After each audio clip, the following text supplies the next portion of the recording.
একটা কথা স্পষ্ট করে বলে দেওয়াটা ভালো, সেটা হচ্ছে যে আমরা একটা বিদ্যমান নিষেধাজ্ঞার বাস্তব প্রয়োগটা শুরু করেছি। এটার কিন্তু একবার প্রয়োগ হয়েছিল বছর দুয়েকের জন্য, অনেক মার্কেট মনিটরিংয়ের মাধ্যমে পলিথিনটা প্রায় উঠেই গেছিলো, এমনকি গ্রামাঞ্চল থেকেও। তারপরে আর মার্কেট মনিটরিং ছিল না, এটা আবার ফেরত এসেছে। সুপার শপের যে ওনাররা আছেন, ব্যবস্থাপকরা আছেন, তাদের যে অ্যাসোসিয়েশন আছে, তারা খুব খুশি মনে এটা করতে রাজি হয়েছে, কারণ তারাও এখন ব্যাপারটার বিপদটা বুঝেন এবং এটা নিজেদের সন্তানদের জন্যই করার একটা ভালো কাজ, সেই হিসেবে তারাও রাজি হয়েছে এবং তারা কিছু বিকল্পের কথা বলেছে। তাদের কিছু কিছু প্রচলন ছিল, কিন্তু পুরো প্রচলন ছিল না। আমরা সকলেই তো বাজার করি, আমরা জানি। তো সেখানে আমরা পাট মন্ত্রণালয়ের সাথে কথা বলেছি, আমরা যৌথভাবে এই ক্যাম্পেইনটা করছি যাতে পলিথিন শপিং ব্যাগটা উঠে যায় এবং এখানে আমরা পাটটা আস্তে আস্তে, পাট বলেন বা কাপড় বলেন, যেগুলো পুরোনো কাপড় অনেক সময় ফেলে দিই, সেগুলোর আমরা রিইউজ করে ব্যাগ করে আনতে পারি।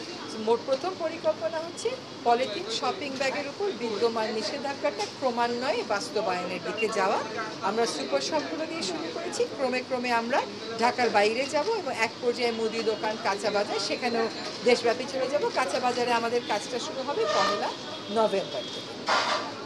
খুব স্পষ্ট যেটা বলা, সেটা হচ্ছে সকল ধরনের প্লাস্টিকের বিরুদ্ধে আমাদের এই যুদ্ধ না, আমাদের এই কাজটা হচ্ছে শুধুমাত্র পলিথিন শপিং ব্যাগের বিষয়।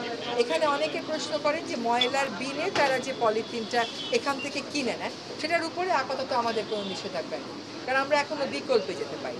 এখান থেকে যদি তারা কোনো কিছু কেনেন, যারা একটা প্লাস্টিকের বিস্কিটের বয়স, সেটার উপর কিন্তু কোনো নিষেধাজ্ঞা নেই। শুধুমাত্র কিনে নিয়ে যাওয়ার সময় তারা পলিথিনের ব্যাগটা নেবেন না এবং বাসা থেকেও পলিথিনের কোনো ব্যাগ আনবেন না। পলিথিনের ব্যাগটা আমরা যত দ্রুত সম্ভব এই দেশ থেকে সরিয়ে দিচ্ছি, কারণ বর্তমান নিষেধাজ্ঞাটা হচ্ছে শুধুমাত্র পলিথিন ব্যাগের উপর, আর অন্যান্য যেগুলো পলিথিন আছে আপনার অর্থনীতির একটা বড় জায়গা জুড়ে সে আছে, তাকে রাতারাতি আপনি বন্ধ করতে পারবেন না। তবে কিছু পলিথিন, যেগুলোকে সিঙ্গেল ইউজ পলিথিন বলে, প্লাস্টিক বলে, একবার ব্যবহার্য সিঙ্গেল ইউজ প্লাস্টিক, যেমন স্ট্র, একটা কফির মগ, তারপরে প্লেট গ্লাস, ব্যানারের কাপড়, যেগুলো একবার ব্যবহার করে আমরা ফেলে দিই, তারপরে এগুলো গিয়ে খালে, নর্দমাতে, সমুদ্রে পড়ে, সেগুলো থেকেই কিন্তু মাইক্রোপ্লাস্টিকটা হচ্ছে। এরপরে আমরা কাজটা শুরু করব একবার ব্যবহার্য প্লাস্টিকগুলো যেন সংবেদনশীল জায়গাতে না যায়। যেমন ধরুন আমরা সেন্ট মার্টিনে কাজটা শুরু করতে চাচ্ছি, যে সেন্ট মার্টিনের মোটেলগুলোকে একবার ব্যবহার্য প্লাস্টিক থেকে মুক্ত করা।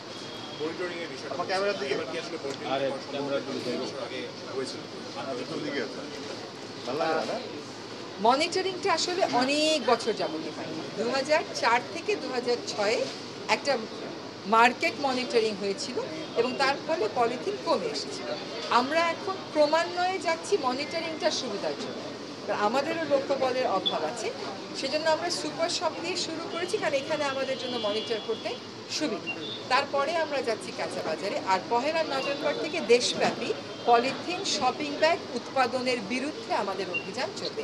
সেই অভিযান যে শুরু হলো 1 নভেম্বর থেকে, যতক্ষণ পর্যন্ত পলিথিন শপিং ব্যাগের উৎপাদন বন্ধ না হয় পুরোপুরি, এই অভিযান চলবে। ম্যাডাম, সরবরাহের জায়গাটা একটু যদি বলতেন, যে পরিমাণ পলিথিন এই শপিং ব্যাগগুলি বাজারে চেয়ে আছে, তার রিপ্লেস করতে যে পরিমাণ আপনার এই আদার্স গুডসের যে ব্যাগগুলি দরকার, সেটা সরবরাহের জায়গার প্রস্তুতি কেমন, বা এই চ্যালেঞ্জটা কীভাবে মোকাবেলা করবেন?